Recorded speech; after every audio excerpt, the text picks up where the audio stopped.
Candidate Forum. I am Melanie Bliss, the moderator for this evening's Candidate Forum and a representative for the League of Women Voters of Sioux Falls. Our forum is sponsored by the Sioux Falls Area Chamber of Commerce and the League of Women Voters of Sioux Falls. We appreciate this partnership and the participation of the school board candidates this evening. Ladies, welcome. Tonight's forum is being held at the Instructional Planning Center and is being broadcast live on Midco Cable 20 and 595. This forum will be rebroadcast several times until the election.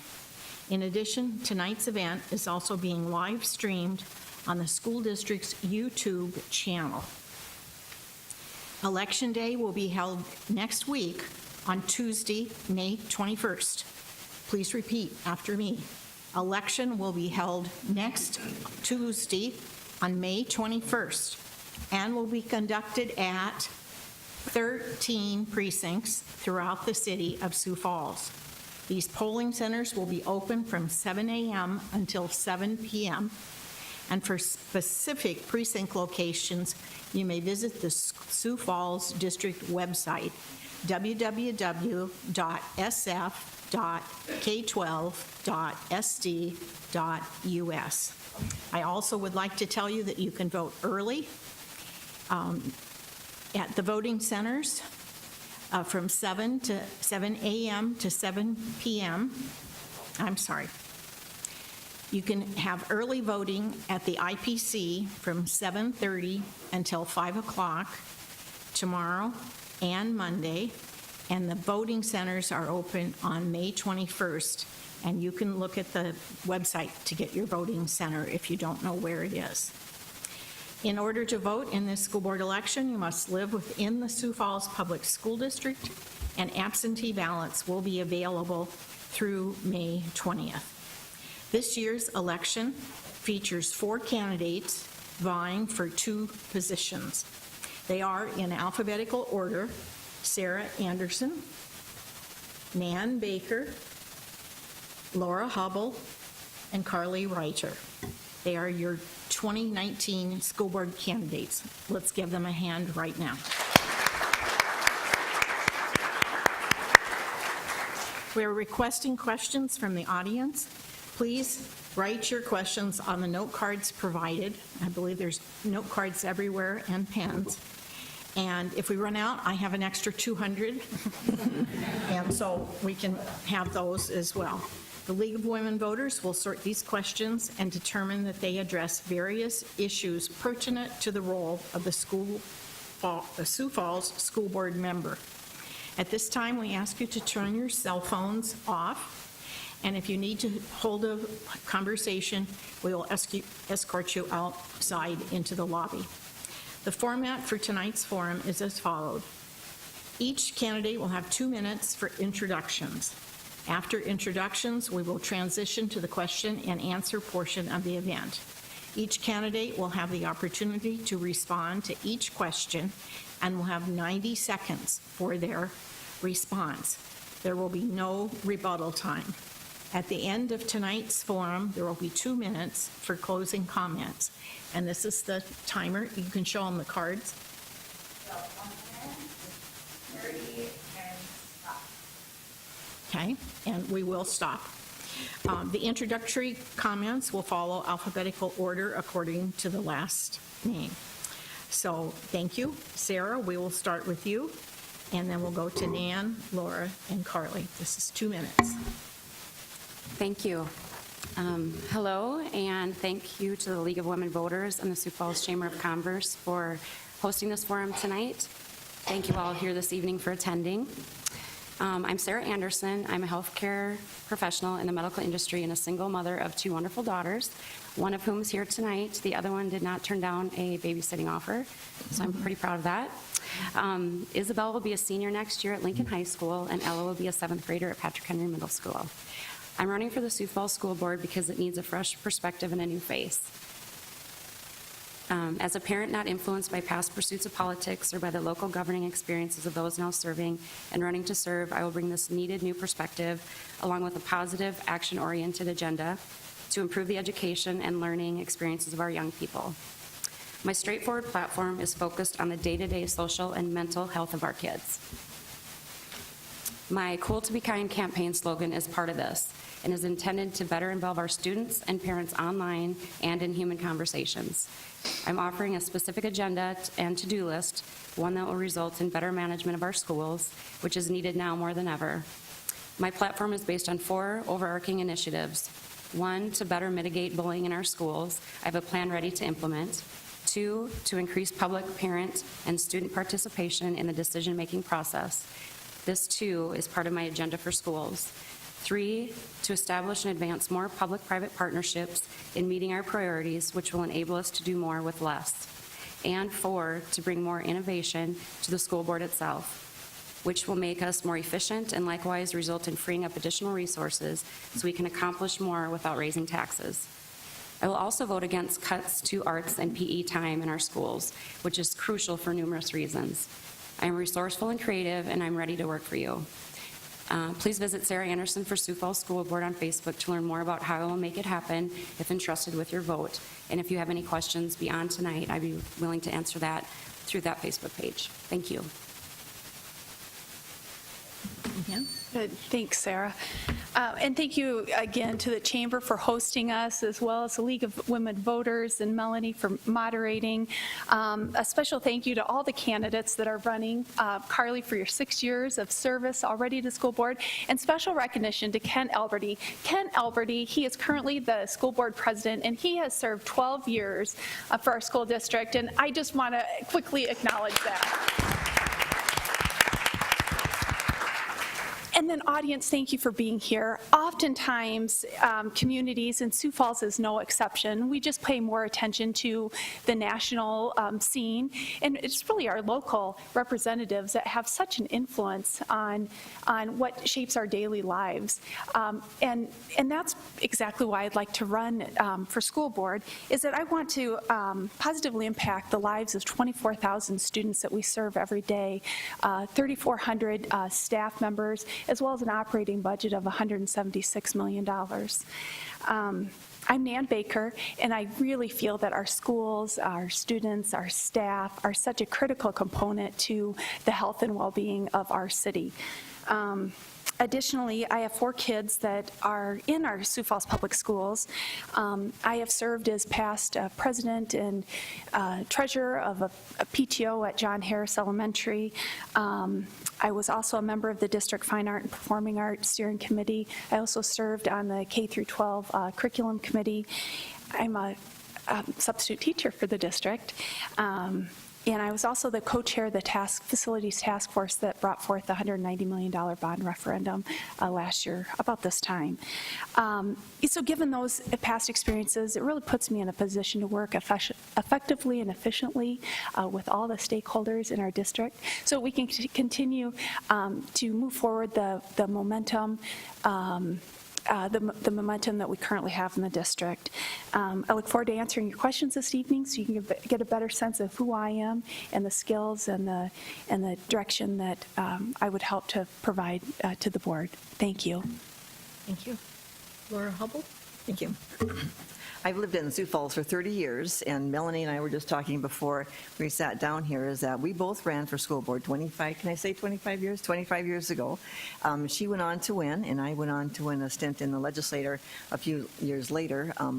There I saw an underbelly of politics that few are privy to see, and it has given me a new perspective on how things work and how I think things should work, which is why I'm also campaigning in this race also. My husband is a chiropractor. We've been here he's been here probably 29, 30 years also with his business. We have 3 children. When I ran before, all 3 were in the Sioux Falls schools. Now I have a grandson in the Sioux Falls Sotomayor school, and he keeps telling me I don't say it correctly. And I don't have a Spanish accent, but his is getting really, really good. I have 2 other children in the Denver area. My son works for Dell up in the Denver area. My other daughter works in Loveland. She's a city clerk there. So she's in city government also. Let's see, I graduated at USD with a biology degree in education, and I did teach a few years, was a substitute teacher. I do realize what teachers go through, and especially substitute teachers. Let's see, right now I am currently a real estate agent. I have been a nurse also. My husband and I have flipped houses before it was even called that. So now I am a Sioux Falls contractor. And the reason for running is I love kids. The older I get, the more delighted I am at their antics, their precociousness, their profoundness. And I don't want to see them hurt. And I kind of think with this budget shortfall that having no art, no music, no PE, a 4-day school week hurts kids. And I don't want that. I think there's a better way. Carly? Thank you. Thank you to everyone for being here tonight, and I look forward to answering your questions. My name is Carly Ryder. I was born and raised in Sioux Falls. I attended Oscar Howell Elementary, Edison Middle School, and then Roosevelt High School. I'm married to my husband, Aaron, and together we have 2 daughters, Reagan, who's currently a freshman at Lincoln, and Cameron, who is a 6th grader at Edison. I was first elected to the school board in 2013 and was reelected again in 2016. So I'm finishing my 6th year as a board member, and I'm hoping to serve another term. My 6 years of experience as a board member have shown that I'm here to listen and learn from others and then make decisions that are fiscally responsible. I'm engaged in the activities of our buildings and have made it a priority to speak with teachers, parents, and community members about questions and concerns that they have. I keep the big picture in mind, and I want to make sure that the decisions that we make are moving us in the right direction of best educating all of our nearly 25,000 students and supporting all of our staff as well. 2 of the topics I'm passionate about are workforce development and social emotional learning. Our job is to prepare students for a changing world. For some, that is college. For others, that is work or a technical education. Our community has a large need for workers in the trades, and we are fortunate to have a great school like Southeast Technical Institute in our community to support that. Not every student is college bound, and we don't need every worker in our community to be college educated. By helping students to find their strengths and introducing them early on to a variety of careers, we can help them be best prepared for whatever their plans are post-high school. Social emotional learning is something that we are working on integrating into all of our classrooms as well. Students are coming to school with a variety of personal traumas, and the way that their learning is changing. It's important that we recognize that and adapt our instructional methods and objectives to meet the needs of our students. We need to teach our students about empathy and understanding, setting goals for themselves, managing their emotions, and making positive decisions. Incorporating these skills will help them to develop life skills that will positively impact the rest of their lives and the contributions that they can make to our community. I look forward to answering your questions and earning your vote tonight. Thank you. Thank you very much. So we'll start out with our first question. This will be Sarah's, and then Nan, Laura, and Carly. We might as well start out on a big one and get it away. Do you believe that the arts, music, physical education are important to remain in our schools? I actually think that's an easy one. I'm not sure who thinks it's a good idea to cut any time from the conversations that have been coming out since the idea came out, which I believe was beginning of April, maybe. It sounds like the reason they started that was due to chaotic schedules. And I know there was a task force. I'm not sure who was on it, but it was teachers. I'm not sure their intent was to cut time. I think there's a lot of reasons that there could be chaos in the schools. A lot of it's behavioral issues. So if we want to focus on chaotic schedules and days for teachers, I think we need to focus on the behavioral and social mental health issues. I think that not only will help the chaos, it will also help our grades. I think it all ties together. So I would vote to not even pursue this any further until next year. I would table that even happening. Nan? Thank you. In my understanding, 6 months ago, a consultant was hired to look at, hypothetically look at various schedule scenarios, with the intent being to focus on how best to serve the kids that are in need of intervention strategies. The bottom line, I support the whole student, so that would mean I support the current level of teaching for PE, art, band, and orchestra. Given that I was past executive director of the Sioux Falls Arts Council, as well as a member of the steering committee for the fine arts, K through 12, and performing arts curriculum for the school district, I do believe in educating the whole student. Now, having said that, I also support the freedom of staff and administrators to collaborate and lay out the various options and what we need to continue to do in terms of best meeting the needs of all the students, including those that have a need for special strategy, intervention strategies during the course of the school day. Thanks. Laura? Having been in sports, I have a PE secondary degree, and having raised boys, I know that they need a lot of wiggle room. They need to move large muscles. Being a nurse, I can see that as part of a therapy. Art is part of a therapy. Music is part of therapy. I don't think that should even be on the table. What I do think could be on the table, though, is that I looked at the Department of Labor, and it's kind of sad because I know our teachers, according to the Department of Labor, lowest 0 to 25% for nationwide teacher pay. However, in the Sioux Falls area, administration is 50 to 75% pay nationwide. And I think if we were going to look at any cuts, I'm sure there's a little bit of extra that we could possibly cut in that area. That would be my first area to look at. If there's cuts and there's problems, there's a deficit spending going to be happening pretty soon here. I think we should have a forensic audit of our school. We've not had forensic audits. We've had CPA reviews, and what that is that they basically are given the numbers and then they make sure the math is correct. But, you know, like computers, garbage in, garbage out. If the numbers are not forensically discovered or just forensically looked at, you won't get a forensic estimate of your balance sheet then. I think I have to stop. Okay. Okay, Carly? I would say that I also definitely believe in us educating the whole child.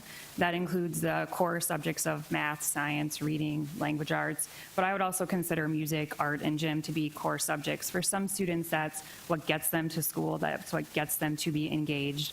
They need to be able to exercise their freedom of creativity, whether that's in a performing art, whether that's in a drawing or a painting class. The skills that students learn in those classes are easily transferred to other classes. So it's the confidence that they gain by presenting something that they're proud of. It's the fine motor and gross motor skills that they learn by participating in a gym class or at a recess, things like that. So it helps to wire their brains and helps them to learn better and engage better in their other classes because they can take those same skills that they learned. There are many, many research articles out there about the comparison of even ACT and SAT scores of students who participate in the fine arts versus those who participated in none of those. And there's a stark difference between the performance at the end just based on their experiences that they've had in those programs. And I can say that as a current board member that I'm committed to maintaining those levels. And I can also tell you with confidence, so is the administration.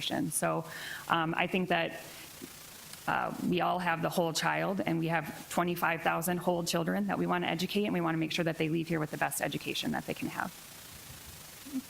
Next question, we'll start with Nan. What type of partnerships and/or working relationship should the board have with the Sioux Falls Education Association, SFEA?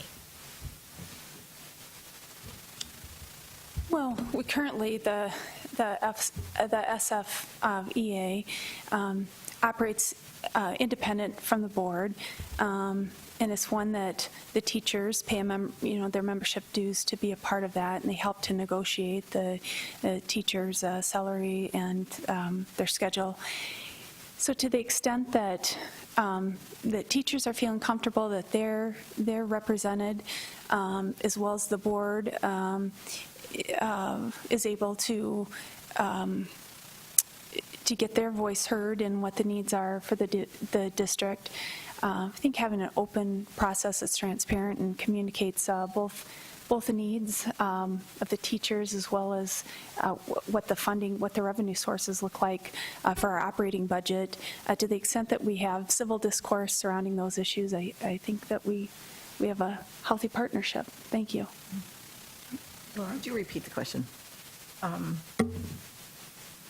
What type of partnerships and/or working relationship should the board have with the Sioux Falls Education Association, SFEA? Thank you. I am all for local partnerships. The best government is local government. That's why the school board here is an important part of you, because we represent the people. We are the elected branch of the Sioux Falls School District, and we are supposed to be representing the people. I love that we have a local association that will fight for the teachers. I'm not too big on the National Education Association, however. I think South Dakota does better than the National Education Association does. I think back when I was a kid, I can say that now, I'm going to be married 40 years on Sunday, but South Dakota and Iowa, we were on the top. I mean, we didn't succumb to one of 50. We were on the top. That's how good I think South Dakota is, and I think that's why I love the partnership with our educators and our taxpayers and our teachers.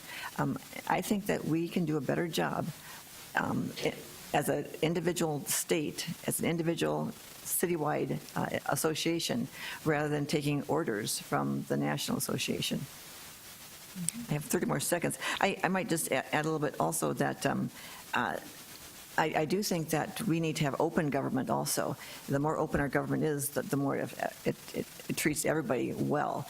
I did hear a teacher one time, I was here for a school board meeting, and she was asked by the media to make a comment. She says, I can't, I'm a teacher. I go, that's really sad. I want our teachers and our taxpayers to be well represented here. Carly? Thank you. I think it's very important that the board and the Education Association have a very positive relationship. We are, as a board, here to make decisions that impact not just students, but staff. And so it's important that we respect and value their opinions. And I think it works both ways, that it's important that they also respect and value the opinions and decisions that we make. And the best way to do that is to have open communication.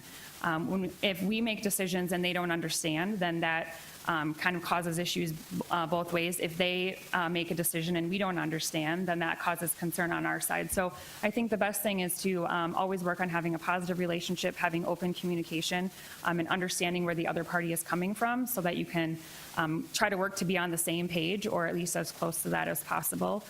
If there are concerns that are raised, there certainly is a chain of command that is followed, just like in any business. And so we would want teachers to follow that chain of command, and we would want them to let others hear their concerns and issues. And so I think those things are still in place, and you can have that chain of command in addition to having a positive relationship and open communication between both parties. Okay.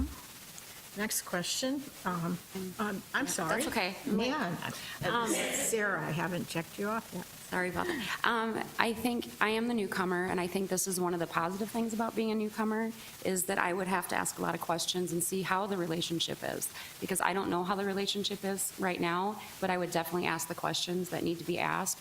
And if it isn't a good, transparent relationship, how can we fix it? And maybe some of those questions that are just difficult to ask from previous board members or those serving now, I won't be as uncomfortable to ask those because I am a newcomer. And so I have talked with teachers, and actually one of my neighbors is a retired teacher, and she has a knitting group that gets together of retired teachers. And so she invited me over, and as they were knitting, there was 5 of them there, and I said, how many years experience are in this room? And they hadn't added it up before, but it was 187 years of teaching experience with 5 teachers. And I just sat and listened and asked questions, and a lot of what I heard was teachers don't feel heard. They feel like they can't communicate because there'll be repercussions. And that was really sad to hear. I had not heard that before, but it's because I haven't asked it before. And that's very important. If we are one of the lowest paid teachers, we at least want them to be happy, to feel heard, and to at least enjoy that part of their job, is that they feel valued. And like Carly said, there are 2 sides to every story. If we are lacking in that, what are other school districts doing? That's where we'd reach out and who is successful, not only in South Dakota, but across the United States. Who has a good working relationship? What can we do to change that? And that's one part of the innovation is reaching out and asking, not hiring consultants, because they aren't cheap and we don't have any money. I mean, I'm just looking at the budget and watching all the school board I'm going to stop. I'm so sorry. Okay. I was on a roll. This one will start with Laura. Do you feel there's a value in belonging to the Associated School Boards of South Dakota? If so, what? Yes, kind of in the previous question, I do appreciate that we have a partnership across South Dakota.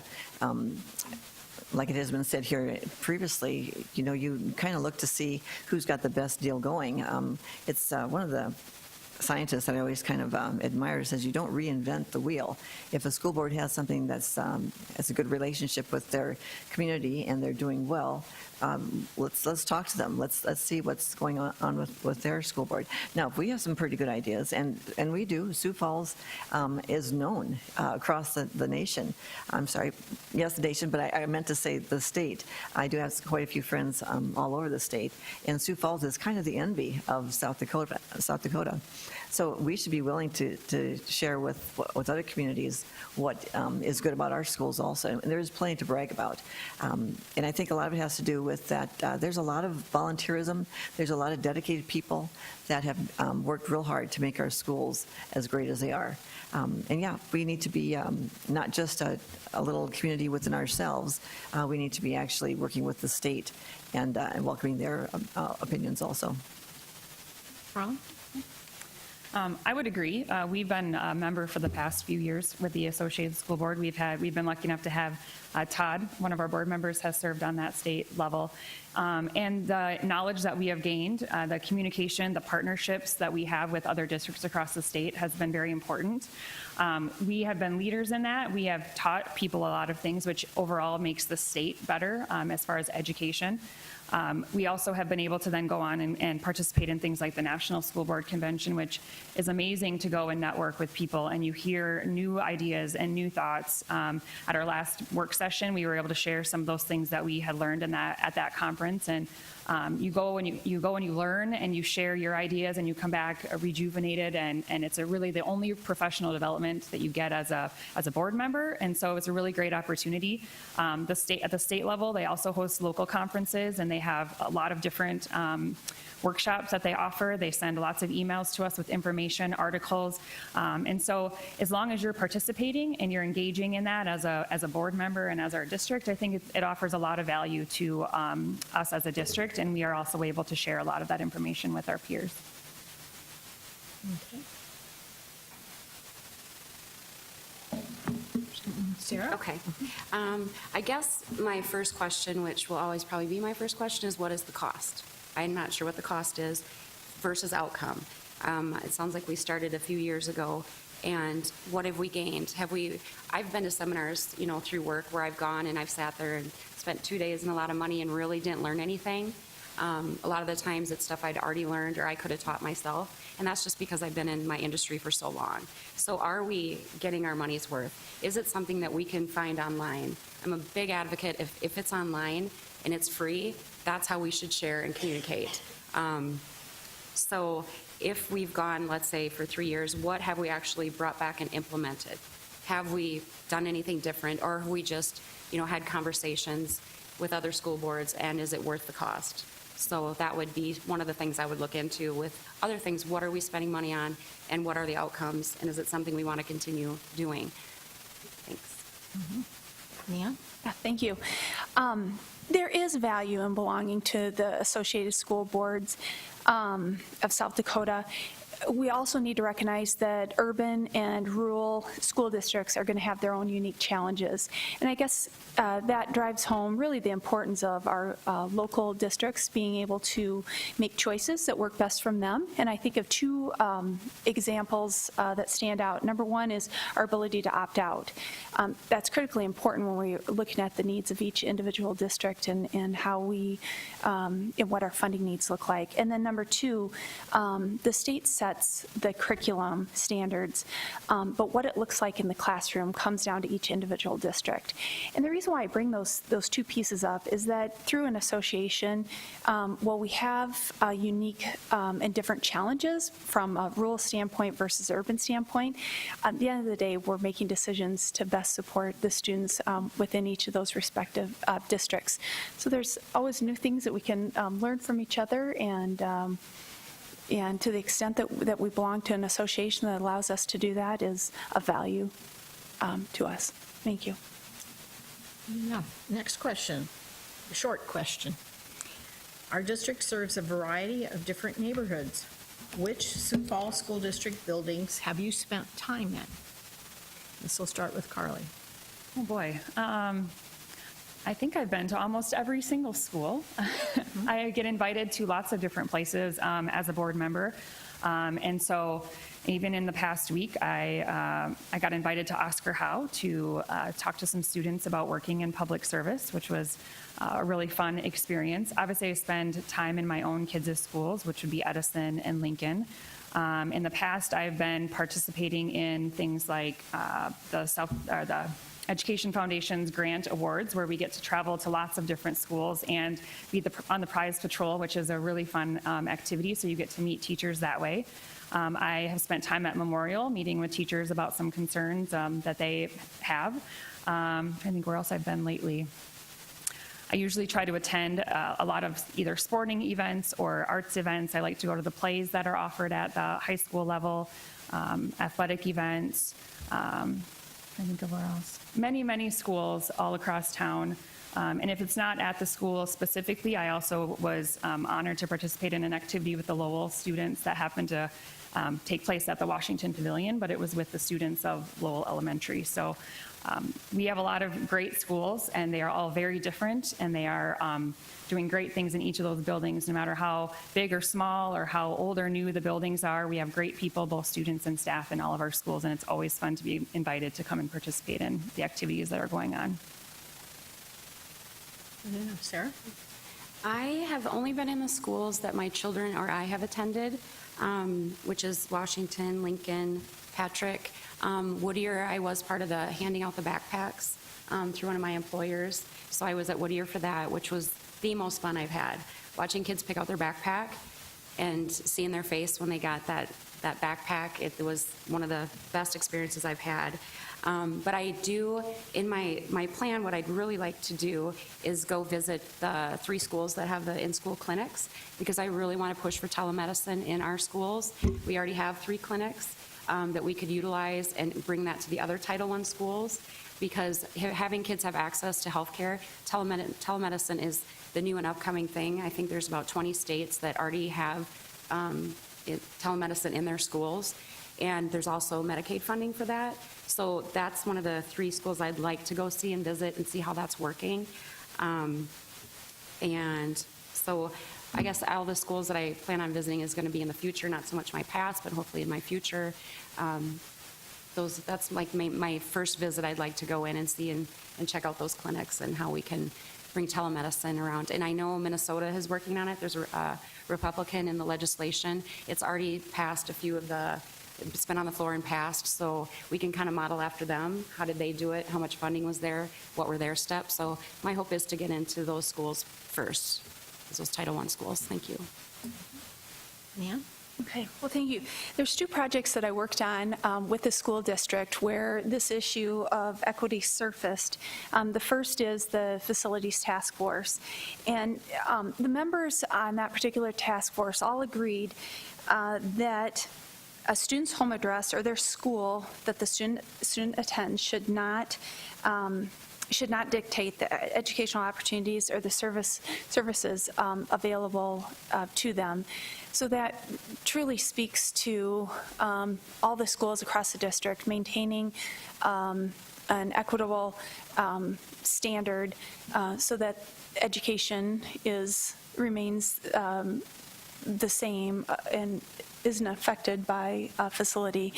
And the second piece to that is we looked at Whittier Middle School, and what we brought forth as a recommendation and the board approved is that the board should begin to prepare an eventual replacement for Whittier Middle School. through land acquisition at the existing location. And so I would want to maintain the district's current standards on making sure the facilities across the district have the same, are equitable across the district so that services are not hindered no matter where the student is, what their home address is. So, thank you. Laura? I think the school board members should go to all the different schools. I think they should be well-versed in what's going on day to day with our children. For the schools that I've been in, basically when my kids went to school here, I have been to the Sotomayor School because I have lunch a couple of times with my grandson there, and I see some of his programs that he puts on. And as a nurse, with my husband being a chiropractor, we did some scoliosis testing at the school. So I've been in those schools also. One of my situations that I saw there was between 2 years, one girl had gained 90 pounds. And I thought, oh my goodness, we were the ones to alert that maybe there's something going on, and if the schools should probably check that out. I've been, like I said, I've been to my grandson's school. My other grandson goes to Central Preschool, and I've been to visit his classes also. And I also volunteer every Sunday in Sunday school as the 3 and 4-year-olds. And that's where you have to pray before you go, saying, "Dear God, please let me understand the 3-year-old language," because you want that child happy and you want that child excited to come, because you know how horrible it is to get kids to school or to church who don't want to come. My goal in teaching Sunday school to 3 and 4-year-olds is make them happy. I want mom and dad to have a great time in adult church. My goal for the school board is make those kids happy. I want them to come to school. I want mom and dad, and I know there's chaos in the home if the kids don't want to be there. So that's my goal. Next one. Please, this starts back with Sarah. Please rate the administration of Sioux Falls schools as poor, fair, good, excellent, and what you would do to improve it. So the school administration, like the principals and the admin, or? I would think the entire amount. It says, please rate the administration of Sioux Falls schools. Well, the first thing that comes to mind is the wage disparity between the teachers and the administration.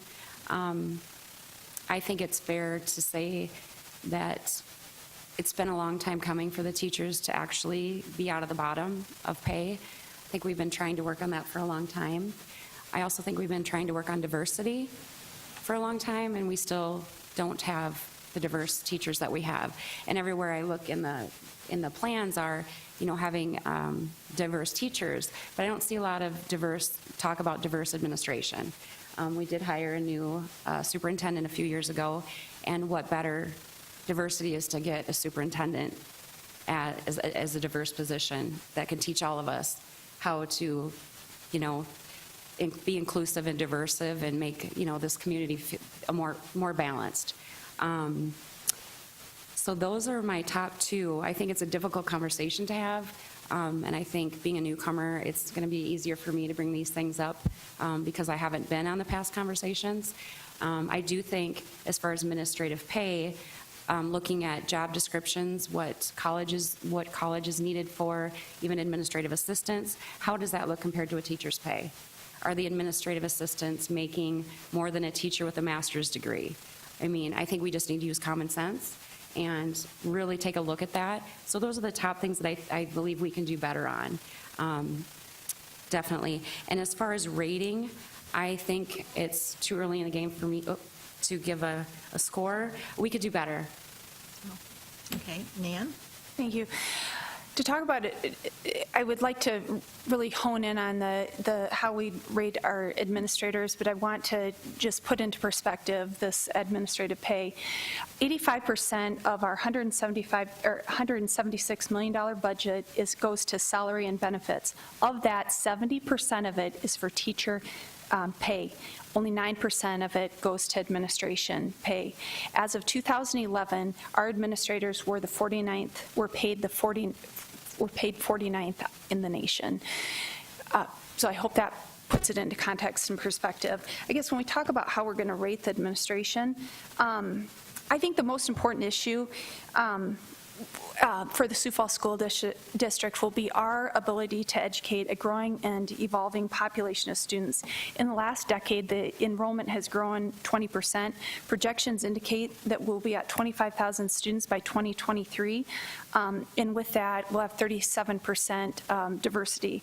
So I think the most pressing issues will be increased attendance, improving graduation rates, recruiting and retaining staff. So to the extent that our administration is able to provide leadership in those areas, of which I feel currently we're moving in the right direction, and as long as we can continue on that path, I would continue to give them an A+ rating. What was your top rating, Melanie? Excellent. Excellent. I will give them an excellent. Thank you. Or fair, good, and excellent. Okay. Laura? Oh, thank you. I need to explain something that in 2011, when the teachers were the 49th pay in the nation, administration was 26th. So there is a diversity there, and I think that we need to pay a whole lot more attention to our teachers. That's just stats, people. I mean, that's not my opinion. That's just, I got the stats right here if you want to look at them. And one thing I've noticed is that I think the administration a lot of times pushes the teachers to affect the legislators. When I was a legislator up there, we got a whole stack of cards from the teachers, which we appreciate, but it was for a half-penny sales tax, not realizing that the first draft of that bill had nothing with teachers in it. There was nothing in it for the teachers. And then the state, you might have to realize, the state doesn't give money to the teachers. The state gives money to the administration, who take off the top and give the rest to the teachers. The state has nothing to say about how the money is spent. That's an administrative and a school board decision. And also with that half-penny sales tax that passed, I don't think the teachers realized that if those funds went down, teacher pay would go down also. It was a very dangerous bill that nobody, it was a 3-page bill, and I beg people, just read the bill. But it was passed, and I think it was, you know, is there a push to keep teacher pay down because that may make administration pay higher? It kind of seems like that to me. I'm for the teachers. I think this is a really interesting question, and I'm going to put it in the perspective of my own workplace. So I work on a team of approximately 10 people, and I feel like if you were to ask me how my team at work performed, I couldn't give you a poor, fair, good, or excellent, because people in my group have very, very strong strengths, and there are people in my group who have opportunities to improve. And so when we're talking about administration, I'm going to go with saying that's the 30-plus principals and the 10-plus administrators here at IPC. And I think if you extrapolate that to that group, you say, we have some amazing administrators. Some of those administrators that are amazing also have opportunities to grow in their own areas. And so I don't think I could fairly say that we are all excellent. I can tell you we are not all poor. I can tell you we are not all fair. I think we have a very high percentage of excellent people. We have a very high percentage of good people. And in that mix of people, all of those people have amazing strengths, and all of those people have opportunities to grow in their positions every day. So I don't feel comfortable giving a rating, because I don't think you can lump some people into one group and say that they're doing a great job or they're not doing a great job, because everybody brings something to the table. Good enough. Thank you. I'm going to try to put two together because we have so many and so little time. Many economists expect a recession in the next 3 years. If the state budget got cut, where is the first place you would look to cut? And also, were there any education bills that failed this year in the South Dakota legislature you wish would have passed, and why?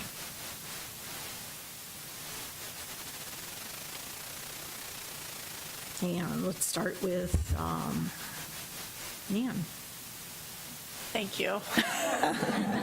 Let's read that again. I mean, how many parts did this question have? Maybe 3 or 4, but, Yeah. you know, I'll take a stab at it. First of all, I'd like to thank, we have a, thanks to a committee of local financial leaders. They've studied our district budget for the past several years. And with that, we have a 5-year budget forecast, which projects an annual balanced budget. So I feel that my role as a board member would be to monitor this budget forecast to allow for an annual balanced budget. Additionally, my role as a board member would be to monitor our levies. Compared to our neighbors at this point, Brandon Valley, Baltic, T, Lennox, Tri-Valley, the Sioux Falls School District levies are at the lowest for homeowners, and we're the second lowest for commercial property owners. So to the extent that we can continue to make changes at the local level that would have to reflect changes of revenue streams at the state level, those are hard decisions that we need to make. When we look to make our budget annually, we first start off with what the needs are, then we look at what the state is able to provide in a revenue stream. That gives us our deficit. That lets us know locally what we need to do to make up for those shortfalls. So I don't think there's any easy choices to make at this point of what cuts would need to be made. I'd want to really look at a holistic approach and really be able to dial down some of those numbers. Thanks. Laura?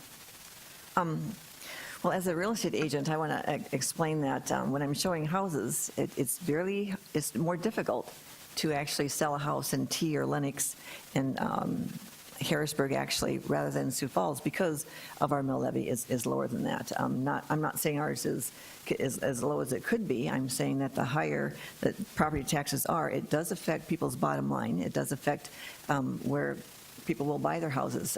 If we want more people in the Sioux Falls area, we need to keep our taxes lower. Let's see, the first place I would cut, I would definitely have to do, look into a forensic type of audit, like I was explaining before. Once we have that type of an audit, we can more clearly determine what needs to be cut and what doesn't. As the bills that were passed or failed, I'm not aware of any in the past legislative session. And also, let's see, I don't think there's another part, but like I'm saying, I really think that we need to maybe even renegotiate contracts. Maybe we need to renegotiate how many administrators that we have. You hear about the people being, raised from one level to another just because they put in their time. If there's a recession, that's got to be looked at. And I think, we could probably hire more and better teachers if there's a recession, even if we don't have as much administration. Okay. Carly? I'll start with the question about the bill, just because I think it's an important one. This last year, there was a bill that was introduced regarding doing a study on early childhood education and trying to help and intervene with our earliest learners, those preschoolers who really we need to start off as strong as possible. And it was really disappointing to see the lack of support for that. We talk about how can we get our kids to be performing by 3rd grade, by 5th grade, by 8th grade, but the reality is, how can we get our kids to be ready in kindergarten? How can we have our kids be ready in 1st grade? And so I don't remember the exact amount, but I want to say it was some ridiculously small amount, like $5,000 is what it was going to cost. And the fact that we couldn't come up with a consensus to have that was really really telling to me about the commitment to early education in our state, which is unfortunate. So I would say that would probably be my largest disappointment as far as the educational bills. In regards to what you would cut, I think you'd have to look at what amount are we talking? Are we talking something where we could look and say, let's just be more efficient in some of the things that we're doing? Or are we talking huge amounts of money? We have a lot of capital expenditures that are necessary, but we also have some that are just helping us to prepare for growth and helping to make our buildings safer. And I would never say that those aren't important, but I would say that I would forego something like that before I would think about increasing our student ratios in our classrooms or cutting services that our students need, because ultimately our goal is to educate the whole child. Okay. Sarah? As a newcomer, this one is a tough one for me, but I think where I would start might not be large dollars, if there was a recession, but I think, like I stated earlier, checking into the administrative pay, I know we wouldn't be cutting teacher pay because we already are low there, but we would look to see if the administrative pay down to administrative assistants makes common sense with the degree they have, the degree that's needed. And I would probably put a hold on all consultations, paying anybody to consult, see if we can do it with the educated staff we have. There's a lot of bright people in our community that I think holding consults, there might be a pay raise hold, not for teachers. Like I said, I think they need more money, so there might be administrative pay holds. And it's not very popular to say, I'm sure, but not everything's popular. I know the school board is held to make some pretty tough decisions, and they have asked us as taxpayers, that they understand it's tough, but they have to make the tough decisions. Well, it kind of falls for them as well. Let's see, and there's things like going to those, what you talked about, the school boards going to visit other school boards, things like that might have to stop. If we're in a recession and put on hold. One of the bills that I was hoping would pass, I don't know the House bill number, but it's the special education for homeschooled kids. I have to stop, but that's one of the things I wish would have passed. And there's a couple I'm glad that didn't pass. Okay. We'll start with Laura. How do you believe our district should address growing behavior challenges in our classroom? As a nurse, my husband being a chiropractor, I represent two different modes of thinking when it comes to health. It's tough for me, even as a nurse, to medicate students. It's tough to me to see them be hurt by medication, and I have seen it. As a nurse, hospital nurse, I've done more nursing than any other thing else. It's tough to for me to see people being medicated to the point of actually hurting a child, and I don't think that is the way to go. I don't think medication is the way to treat a lot of mental illness. I think a lot of it is activity. I think a lot of it is different types of therapies, like art therapy, like music therapy. I think recess, they found studies now that recess is an antidote for ADHD. Who would have thought? All these kids with all this energy probably need to, explode a little bit on the recess field. And I think that is something that we should look into. My biggest fear in schools for children is that they are controlled. I like to see kids innovative. I like to see them have that aha moment. I don't like to see them controlled by medication, by curriculum, especially by being labeled. And I just think that we can be more. I have to stop, but a little bit more innovative in how we treat medical problems. For better understanding, how do you believe our district should address growing behavior challenges in our classrooms? Carly? Thank you. So I think there's a couple things that we have in place right now and some things that we're looking to expand. The first one would be, as we talked about at our one of our last work sessions, some of the programming that we're doing with social emotional learning. And as I talked about when I first started, in my introductions, I talked about teaching students about empathy and understanding, managing their emotions, and making positive decisions.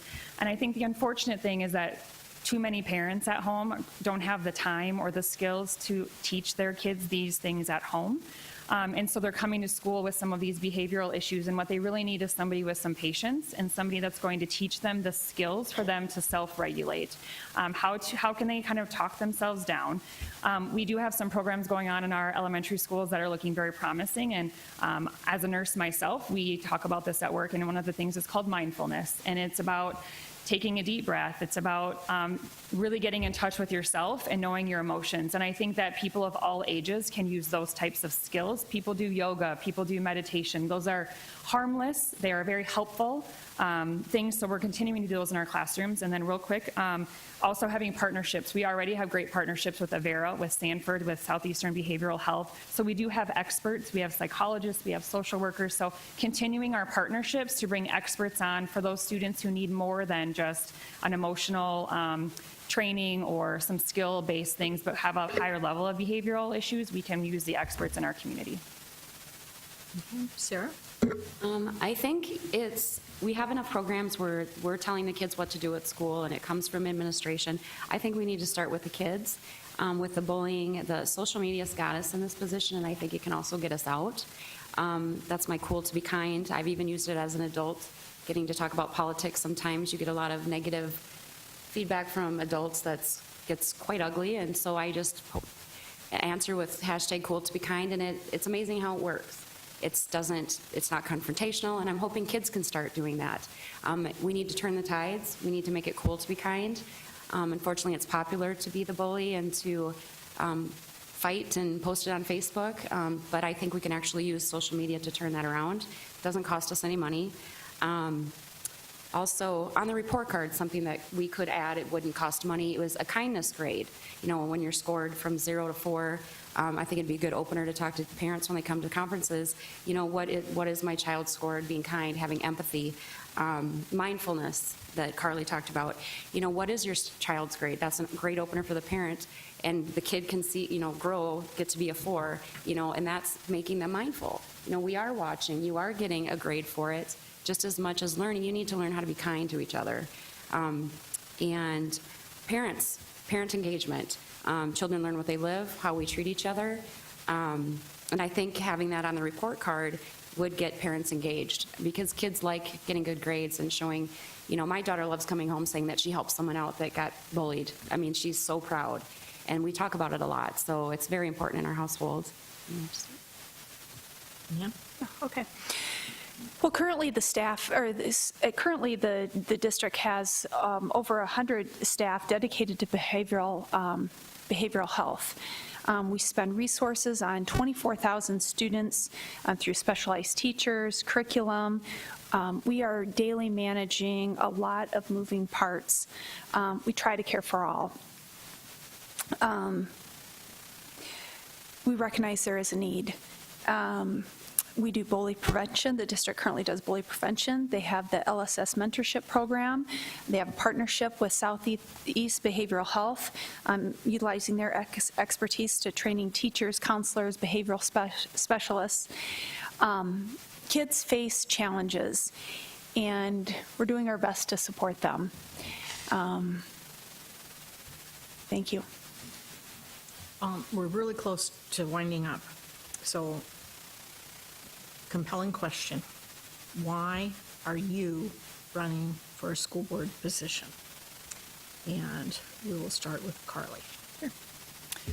So as I mentioned in my introduction, I've been on the board for the last 6 years, and I have thoroughly enjoyed the things that I've learned, the relationships that I've formed, the committees that I've had the opportunity to participate on. I have been on the calendar committee the last couple of years. I'm recently joined the PATH committee, which talks about having safe pathways to get kids to and from school. We have safe and secure schools, which we just got a great report on, the things that we're doing within our district to keep our kids safe. I was on the Sioux Falls Education Foundation board for a few years, which was an amazing opportunity to see how the community comes together to support our teachers through grants. And if you like them on Facebook, you saw all the excitement the last week or so about giving out money to give back to our students and our teachers. I'm currently on the Policy Review Committee, which has been a really great learning experience to learn about the whys and hows of why we do things in the district. And I really enjoyed my time on the Workforce and Education Task Force that the Chamber of Commerce had as well, and creating those partnerships between private industry, public industry, and how can we as a K-12, but also a Southeast Tech, really work together to best prepare our students and have them be, whether it's work ready, career ready, or college ready at the end of their time with us. And so I feel like I've done a variety of things. I have the knowledge, I have the experience, I have the relationships formed with people. I love to listen to community members, to teachers. As a K through 12 graduate of Sioux Falls Public Schools, it's always funny to me when I go to schools and I see people and I'm like, is that so-and-so from high school? They teach here. And I just think that's so awesome that so many of the people that I know from my youth valued the education that they got here in Sioux Falls so much that they wanted to join the team that taught them. And so that makes me proud to be on this team, even though I'm not a teacher, but I can still contribute and I can gain that trust from people that I've had long-term relationships with since I was much younger, and be able to support them and hear them and hear their opinions and try to make a good decision to help them out. Thanks. Sarah? Yeah. No. No. No, they have a 1-minute closing. Which wasn't that. I give you 2 minutes. Oh, should have cut me off. Sorry, a small glitch about time. Sarah?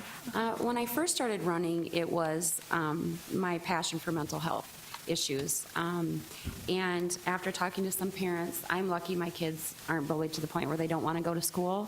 And I felt that it was easier for me to talk about it because most parents' hands are tied. They'll tell me I can't say anything, my child begs me not to. It makes it worse. So I felt like I could be their voice. I could stand up because even their children want to be 6 degrees of separation from anyone saying anything because they'll fear it'll get worse. So I started out wanting to make a difference in the kids' lives, in the mental health, being in the medical industry. I have knowledge in that. I've been working in it for a long time. The telemedicine, I know what's out there. I know commercial insurance pays for it. I know Medicare pays for it. So that's how I feel like I can make a difference, is expanding that. We have great partnerships, like Carly said, with behavioral health. Kids can even see their own doctors. So that's what started it. But then after talking to these teachers and talking to more people and finding out, teachers don't feel like they can talk, if they say anything because of repercussions, that's something that I find very important, because if the teachers aren't happy, then the kids aren't going to learn as much as they could. So I've just grown to have more passions as I move along this, and I'm sure I'm going to learn a lot more and hopefully come up with more innovative ideas that haven't been thought of before, because I am new and it is fresh, and I have a lot of energy and excitement, and I hopefully, if entrusted with your vote, will make a difference in the mental health and day-to-day aspects of our kids' lives. Nan? Thank you. As I said before, last year, this time last year, I co-chaired the facilities task force that brought forth the $190 million bond referendum.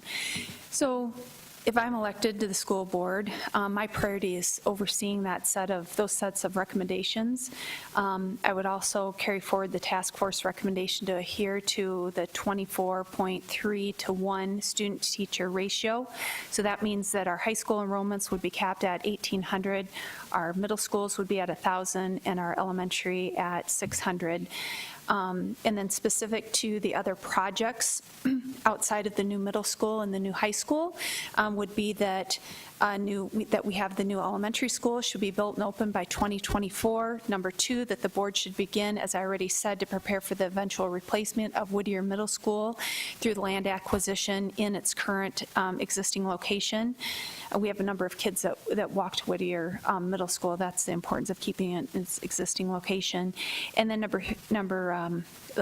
4 would be that the school board would use a transparent open process similar to the one the task force used to establish those new school boundaries within the district. So those would be my interest areas and what I'd like to continue to move forward for the district if elected. Thanks. Laura? Basically, the school board has always been kind of relegated to those who have more progressive bent, and I come as a more conservative, socially conservative and also financially conservative. So it was basically the cuts that I saw coming that prompted me to jump into the board here. the candidacy. When I saw them, the cuts, I thought, this can't really happen because there is plenty of money in the school system. It's just that how it's allocated. And then also, when I was in the legislature, I happened to notice that a lot of funding money was happening in nonprofits. South Dakota has probably more nonprofits per capita than any other state in the nation. Don't quote me on that. That's just my feeling. One reason is because we don't regulate them. We allow all of our nonprofits to be self-policing. Every other state does make sure that they are regulated by the state. We do not. And when I see, nonprofits getting kind of like a pass-through, they're getting foundation money, they're getting grant money, they're partnering with the schools, all of a sudden money is lost, just like it was in the Gear Up fiasco. I think that you need a watchdog in a school system, and I am that watchdog. I'd make sure that the money goes where it's intended, that we do have forensic audits, that we do have accountability, and that, we don't, there's no, even a smell of corruption in our school system. That's my goal. Okay. We're now coming to the end, and we have closing comments. These will be 1 minute, and the order is reversed of the opening. And I won't make the same mistake 2 years in a row. It'll be Carly, Laura, Nan, and Sarah. We'll wind up with Sarah and start with Carly. Yep, thank you. So as I've said a few times tonight, I'm a proud parent and I'm a proud graduate of the Sioux Falls School District. And I know firsthand that people choose Sioux Falls to live because of our schools. It is the kind of the bedrock of our community, and I want to maintain that. There are people who choose our schools district for a variety of reasons. I recently met someone who said, I'm moving to Sioux Falls. What school boundary do I need to live in so that my daughter can participate in orchestra? And I said, whichever one you want to live in. Every single school has that, and they were shocked. And so I think it's important to realize the amazing things we have going on in our schools and to appreciate those. And I do, because I get the opportunity to visit those. And I look forward to the new schools that we are bringing on board and all the excitement that brings to our community over the next couple years. And so I just asked for your vote, and I feel like I've done a great job, and I am committed to continuing that and learning and growing and listening and hoping making decisions that are reflective of what our community needs and wants. Thank you. Laura, your minute. Thank you. Just remember the 2 different numbers, 49 and 26. Teachers were 49th at the same time. Administration was 26. And I thought we had 2 minutes, so I'm going to hurry with this one. Sioux Falls is a beautiful and vibrant city, but we need to be cognizant of how we spend the taxpayer money. We just saw how the city has a $21 million bond that is kind of up in the air right now. It was a poor way of using the taxpayer money. We have a $190 million school bond that passed with unheard of majority. Our school bond passed with an 85% favorable rating. Usually they're about 50-50. I've never seen one at 85 before. When looking at it, it surprises me that we have very few places to vote, and the northern part of Sioux Falls has no polling place for people to cast their vote. And I do think that needs to be addressed. I think we need to get out the vote. Typically, this vote will be a very low number. That's a shame. Could we do better?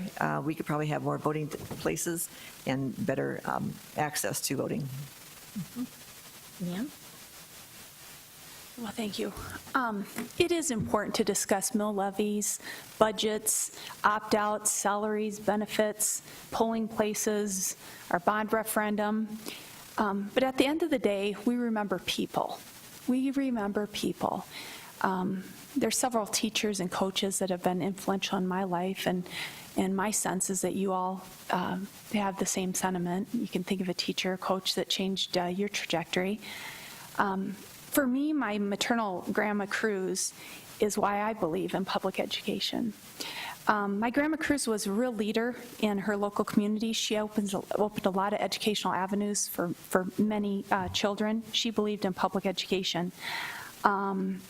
She was a self-taught learner, and she was denied the ability to go to school past 8th grade. And that's because she had to help. She was the oldest of 4 daughters, and she had to help on the farm. So when fall rolled around, she made sure to tell us to value our education and to know its significance and its importance. So what my promise to all of you is to carry that spirit forward, value your public education. Sarah? I will start off again with the main reason I'm running is for mental health. I think there's a lot we can do for the mental health and to protect our kids so they can go to school and feel safe and not worry about walking in the hallways and what'll happen. I'm also a single mom with 2 daughters, so budgeting is important to me. Pay raises are important to me. Every year, I look to hope to get a certain percent. So I get how important that is for teachers. I think they should have a living income. I think they should be able to afford to buy a house in Sioux Falls with their income and after they get out of college with their degrees. One of my other concerns is the transparency and public input and teachers being able to speak up more and feel that they're heard. One of the things I am concerned that I think we really need to keep an eye on is the $190 million bond. I know we were offered that Sanford land and it didn't work out after the vetting by the school board, but I am concerned about the interest we're going to pay, how long it's going to take, and if we're going to stay on task with that, because we cannot afford to be over budget. I believe we're over budget on the land purchase already, and we haven't started, and if I'm wrong in that, we can correct. Okay. Thank you very much. This concludes tonight's school board forum. We appreciate everyone in attendance. I have never seen so many questions. We got through about 14, and I believe there's about 25 more. It is also a large audience, which we greatly appreciate.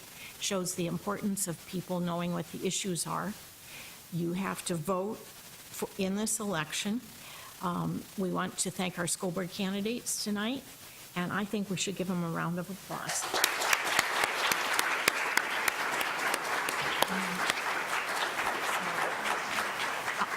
On behalf of the Sioux Falls Chamber of Commerce and the League of Women Voters, we thank you for coming tonight. Exercise your right to vote on Tuesday, May 21st, or tomorrow or Monday.